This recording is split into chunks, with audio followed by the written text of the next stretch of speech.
Почитувани граѓани, почитувани медиуми. Парламентарното мнозинство, предводено од ЦДСМ, преку усвојување на Законот за спречување и заштита од дискриминација, на дело ја потврди својата заложба за градење фер, праведно и правично општество за сите. Со ова законско решение, кое е целосно усогласено со правото на ЕУ, се прошируваат основите, се менува и подобро се дефинира поимникот и дефиницијата за дискриминација.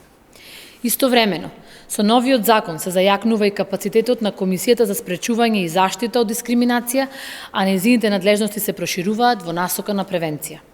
По заокружување на процесот, државата конечно доби нов состав на Комисијата за спречување и заштита од дискриминација, состав кој се одликува со независност и професионалност на избраните членови.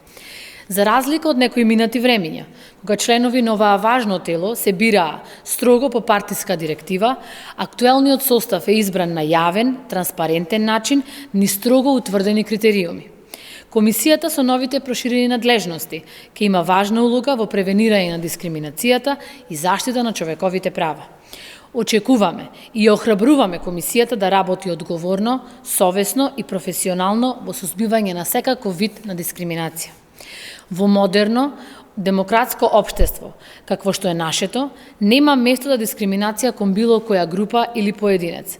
СДСМ и парламентарното мнозинство што го предводи, остануваат посветени на интересите на сите категории на граѓани. Ви благодарам.